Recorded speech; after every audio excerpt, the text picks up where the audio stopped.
بسم اللہ الرحمن الرحیم۔ السلام علیکم سجنوں متروں، میں ہوں ارشد یاسین اور آپ دیکھ رہے ہیں ریڈار۔ سجنوں متروں، پاکستان میں اکثر لوگ موروثی سیاست کے حوالے سے تو بحث مباحثے کرتے رہتے ہیں کہ جناب فلاں لیڈر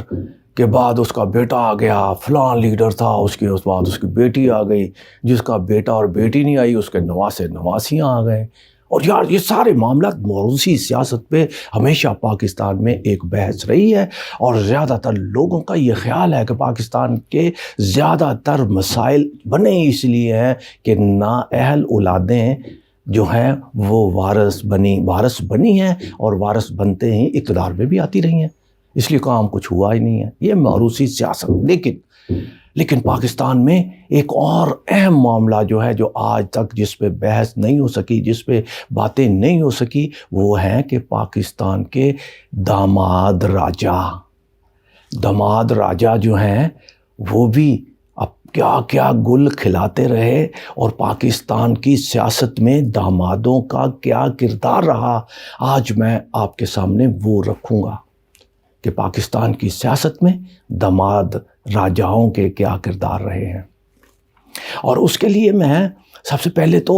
پاکستان جب بھی یہ دو لخت ہوا، ہم اس وقت سے چلتے ہیں، اس وقت کی بات کرتے ہیں کہ جب متحدہ پاکستان ایک ہی تھا، جب مشرق پاکستان اور مغربی پاکستان تھا، اس وقت بھی دامادوں کا معاملہ چلتا تھا۔ لیکن قابل ذکر جو داماد شیخ مجیب الرحمان بھی تو کسی کے داماد تھے، کس کے تھے وہ میں آپ کے سامنے رکھتا ہوں۔ پھر ذوالفقار علی بھٹو کے داماد صدر کیسے بن گئے، نواز شریف کے داماد نظر انداز کیوں اور اپنوں میں ہی ناپسندیدہ بن گئے کیوں، اس پہ بھی بات کرتے ہیں۔ اور پھر آج کل داماد اور بھی دو چار داماد کوئی چیف جسٹس آف پاکستان کے داماد کا ذکر کرتا ہے، تو کوئی لاہور ہائی کورٹ کے چیف جسٹس کے داماد کا ذکر کرتا ہے کہ ان کے معاملات وہ کر رہے ہیں، کیا کر رہے ہیں، کیا نہیں کر رہے، اس کی تفصیلات بھی رکھتے ہیں۔ لیکن ایک اہم نقطہ سجنوں متروں کہ مریم نواز کی نکی جی سرجری تو بعد پاکستان آنے کے بعد پاکستان کی سب سے بڑی عدالت کے چیف جسٹس سے مریم نواز کی ملاقات کس داماد نے کروائی سجنوں متروں؟ یہ بھی میں آج آپ کے سامنے رکھتا ہوں کہ مریم نواز شریف کا داماد تو نظر انداز ہے ہی، کیسے مریم نواز نے بھی کسی کے داماد کا سہارا لیا چیف جسٹس سے ملنے کے لیے پھر کہتے ہیں کہ جناب طاقت عوام کی طاقت، ووٹ کو عزت ہو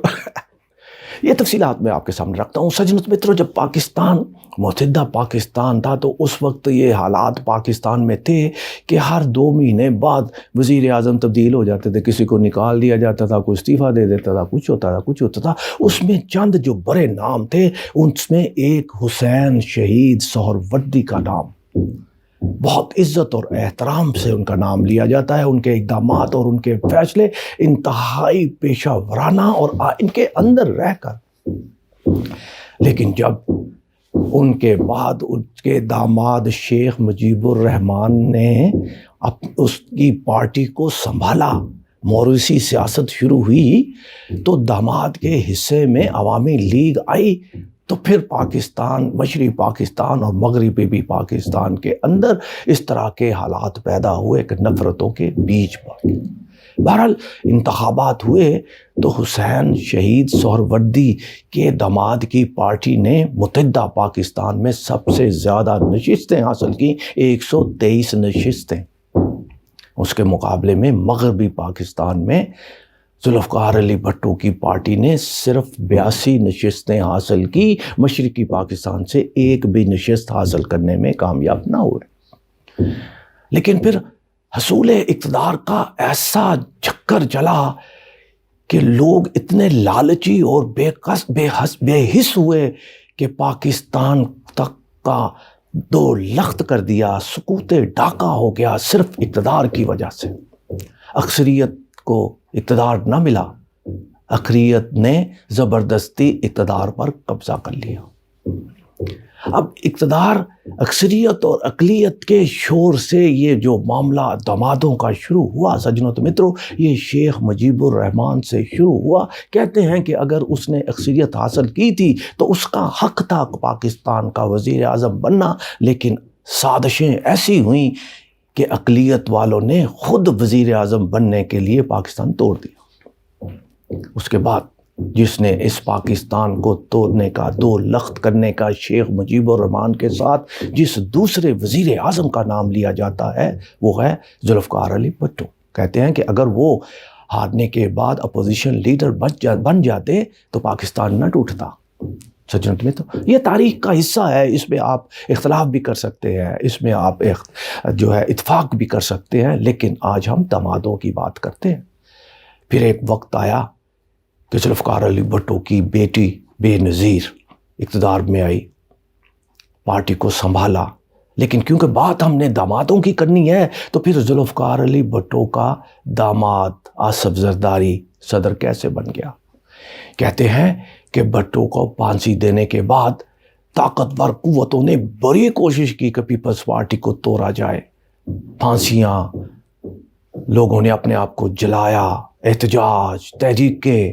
بھٹو لوگوں کے دلوں سے نہیں نکلا سجنوں تو متروں۔ لیکن اس کے داماد نے جب سنبھال لی قیادت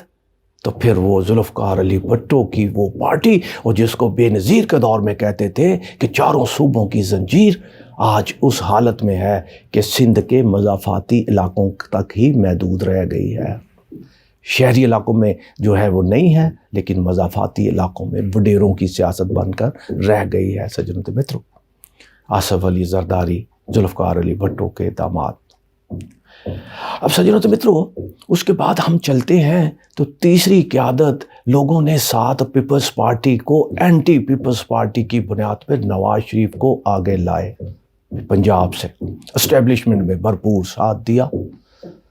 اور لمبی بات ہو جائے گی، لیکن ہم نے کیونکہ دامادوں کی بات کرنی ہے تو پھر ان کے بھی ایک داماد کیپٹن صفدر جو ADCG تھے، بعد ازاں ان کی بیٹی سے ان کی محبت شادی ہوئی اور شادی کے بعد وہ داماد بن گئے۔ اب یہ ایک الگ مسئلہ ہے، کیسے شادی ہوئی کیسے نہیں ہوئی، یہ آج ہمارا ٹاپک نہیں ہے، ہم نے دامادوں کی بات کرنی۔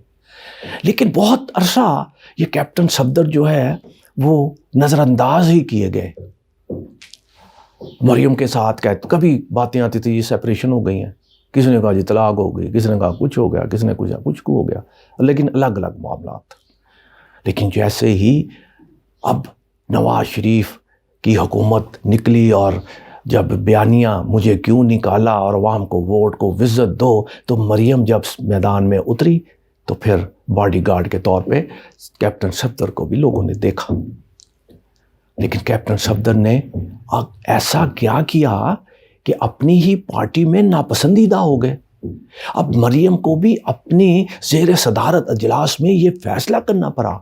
کہ کیپٹن صفدر کو یوتھ ونگ کا جو صدر بنایا ہے اس کو تبدیل کر دیا جائے، اب اس کو کسی اور نوجوان کو اس کا سربراہ بنایا جائے، کیپٹن صفدر کو فارغ کر دیا جائے۔ اب کیپٹن صفدر کو فارغ کرنے کی وجہ تو سمجھ آتی ہے کہ وہ عمر میں نوجوان تو نہیں ہے، کسی نوجوان کو اگر موقع دیا جا رہا تو اچھی بات ہے، لیکن دربردہ معاملات کیا ہیں، کیوں ناپسندیدہ ہو گیا ہے؟ کہتے ہیں کہ مسلم لیگ نون کے اندر سے بعض اہم پارٹی رہنماؤں نے مریم سے بھی شکایت کی اور نواز شریف سے بھی شکایت کی کہ یہ مریم نواز کے خلاف ہی بیانات دے رہا ہے، کہ وہ نظر ہی نہیں آتی ہیں، آئندہ مستقبل قریب میں مریم نواز وزیر اعظم بن جائے، یہ ان کے خامد محترم کہہ رہے ہیں۔ اس پہ شدید رد عمل آیا۔ پھر سب سے اہم متنازع بیان جو انہوں نے نکاح کے حوالے سے دیا تھا سجنوں تو متروں، میں تو اس کا ذکر کرنا بھی جو ہے اخلاق سے گری ہوئی بات کرتا ہوں، جو انہوں نے کرتی تھی اس پہ یقیناً پھر پرانا ماضی بھی اس کا جو ہے وہ لوگوں نے اس کو بھی جو ہے وہ رگیدا اور اس پہ اعتراضات بھی آئے۔ یہی وجہ ہے کہ اب ایک داماد، نواز شریف کا داماد، اپنی پارٹی کے اندر ہی اور گھر کے اندر بھی جو ہے ناپسندیدہ قرار دیا جا رہا ہے، اور اب تو جو لوگ جو ہیں وہ قصے کہانیاں جو بنا رہے ہیں وہ تو کہتے ہیں کہ اب شاید بات طلاق تک جا پہنچی ہے۔ لیکن اللہ تعالیٰ رحم فرمائے ان کے اس جوڑے کی جو ہے وہ حالت پر، اور آپس میں پیار و محبت سے ہی رہے، ہماری تو دعا ہی ہے یقیناً۔ اب سجنوں تو متروں، یہ دو بڑے سیاستدانوں کے دامادوں کا میں نے ذکر کیا، لیکن اب دو داماد اور ہیں جن کا آج کل ذکر چل رہا ہے۔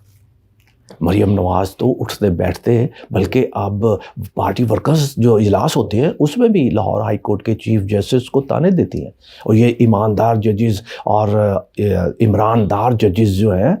اس میں 3 ججز کے علاوہ ان کا اشارہ chief justice Lahore high court کی طرف سے، اس لیے کہ chief justice Lahore high court کے داماد جو ہیں وہ پی ٹی آئی کے ممبر پنجاب اسمبلی ہیں، جنہوں نے حال ہی میں استعفیٰ دیا، علی افضل شاہی۔ یہ امیر بھٹی جو چیف جسٹس ہیں لاہور ہائی کورٹ کے، ان کے داماد اب کہتے ہیں کہ ان کا سہارا لے کر داماد جو ہیں وہ جو چیف جسٹس کو جو ہے وہ بریف کرتے ہیں کیسز کے معاملے میں، یہ وہ، اور وہ جو ہے چیف جسٹس جو ہے وہ تحریک انصاف کا ساتھ دیتے ہیں، یہ ہے وہ، ہم نون لیگ کے جو ہے کیسز جو ہے وہ ان کے حوالے سے، مریم کے حوالے سے، نون لیگ کے حوالے سے، کہ ان کے معاملات خراب ہو رہے ہیں، جبکہ پیپلز پارٹی ہمیشہ یہ الزام لگاتی رہی ہے کہ پاکستان کے اندر جتنا ریلیف عدالتوں سے شریف خاندان کو ملا وہ کسی کو نہیں ملا۔ 2 بار سزائے موت ہو چکی، لیکن پھر بھی این آر او مل گیا اب نااہل ہو گئے، پھر بھی جناب آپ کہتے ہیں کہ نہیں جی واپس بھی آئیں گے، اور مریم سرجری کروانے کے لیے ایک پاسپورٹ بھی مل گیا، سارے قصے کہانیاں، این آر او 2 بھی مل گیا، پھر بھی کہتے ہیں کہ جناب ایماندار جج ہونے چاہیے۔ ایک بات تو ٹھیک ہے، ایماندار ہونے چاہیے لیکن ایماندار نہیں، شریف برادران سے حمایتی، یہ وہ چاہتے ہیں۔ اب بات دامادوں کی ہم کر رہے تھے، تو ایک داماد کا تو یہ معاملہ ہو گیا، ایک داماد سجنوں متروں اور بھی ہیں، کہتے ہیں کہ مریم نواز باتیں تو بہت کرتی ہیں، لیکن یہ واحد سیاستدان ہیں جو کہتی ہیں بالکل الٹ کے اس کے الٹ ہی بات کر دیتی ہیں، اور زیادہ سنجیدہ لوگ لیتے بھی نہیں ہیں ان کی گفتگو کے، کیونکہ آج کچھ کہتی ہیں کل کچھ اور کہہ دیتی ہیں، اور کہتے ہیں کہ جھوٹ تو بہت بولتی ہیں، یہ پی ٹی آئی والے کہتے ہیں، یہ سچ خوردبین سے دیکھنا پڑتا ہے کہ مریم نے یہاں سچ کتنا بولا ہے، یہ خوردبین سے دیکھنا پڑتا ہے، یہ پی ٹی آئی کے لوگ الزام لگاتے ہیں سجنوں متروں۔ بہرحال مریم نواز کی ایک اہم ملاقات چیف جسٹس آف پاکستان سے ہوئی ہے سجنوں متروں، یہ اطلاعات ہیں، اور اس کی ابھی تک تردید نہیں ہوئی، کسی طرف سے تردید نہیں ہوئی، مریم نے بھی تردید نہیں کی، ملاقات ہوئی ہے، یہ بھی داماد نے کروائی ہے سجنوں متروں۔ یہ کس کے داماد نے کروائی؟ یہ چیف جسٹس کے ہی داماد نے کروائی ہے سجنوں متروں۔ کیسے؟ وہ میں آپ کو بتا دیتا ہوں، یقیناً آپ جانتے ہوں گے پاکستان کا، لاہور کا ایک ایسا خاندان جس کو یہ اعزاز حاصل ہے کہ مسلم لیگ نون کی 3 ٹکٹیں ان کے گھر میں، تینوں کے تینوں ایم این اے، یعنی بندہ بھی، اس کی بیوی بھی ایم این اے، بندہ بھی ایم این اے، اور اس کا بیٹا بھی ایم این اے، 3 نشستیں ریکارڈ سجنوں متروں مسلم لیگ نون نے دی ہیں۔ اور آپ کو یاد ہو تو اسی اہم شخصیت کے بڑے بھائی لاہور ہائی کورٹ کے ججز تھے، جن کی ویڈیو آئی تھی، شہباز شریف کہہ رہے تھے نہیں نہیں مریم یہ اس کو بے نظیر کو 7 سال قید دے، وہ کہہ رہا نہیں 7 نہیں دے سکتے، 4 تو ہو سکتی ہے، 7 سال میں سزا نہیں دے سکتا، نہیں وہ میاں نواز شریف صاحب نے کہا، یہ تو آپ نے ویڈیو سنی ہوگی نا۔ ملک عبدالقیوم اللہ تعالیٰ ان کو خلیق رحمت کرے، ان کا انتقال ہو چکا ہے، اس لیے اس پہ مزید بحث بات نہیں کرتے، لیکن یہ کیونکہ ہسٹری ہے، تاریخ ہے، ان کے چھوٹے بھائی ملک پرویز اللہ تعالیٰ ان کو بھی خلیق رحمت کرے، ان کا بھی انتقال ہو چکا ہے، وہ ایم این اے رہے، جب وہ ایم این اے تھے تو ان کی اہلیہ بھی ایم این اے تھی، وہ اہلیہ بھی ایم این اے تھی اور ان کا بیٹا بھی ایم این اے تھا۔ اب اس اسمبلی میں 3 نشستیں ان کی ایم این اے کی ہے، اتنی نوازشات اس خاندان پہ کیوں، یہ اب سمجھ آئی۔ پرویز ملک کا ایک بیٹا چیف جسٹس آف پاکستان کا داماد ہے، اب اس داماد کے ذریعے چیف جسٹس سے مریم نے ملاقات کی ہے۔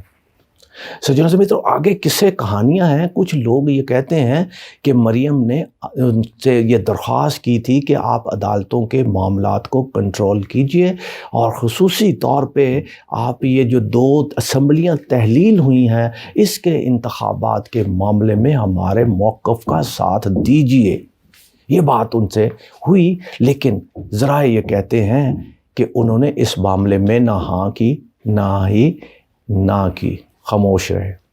اب عدالتیں کیا کریں گی کیا نہیں کریں گی، لیکن عدالتوں کے معاملات نہیں، میں اوورآل دامادوں کی سیاست پاکستان کے اندر کیا رہی وہ میں نے آپ کو پاکستان کے یہ سقوط ڈھاکہ سے پہلے کے داماد اور بعد کے دامادوں کا ذکر آپ کے سامنے رکھا ہے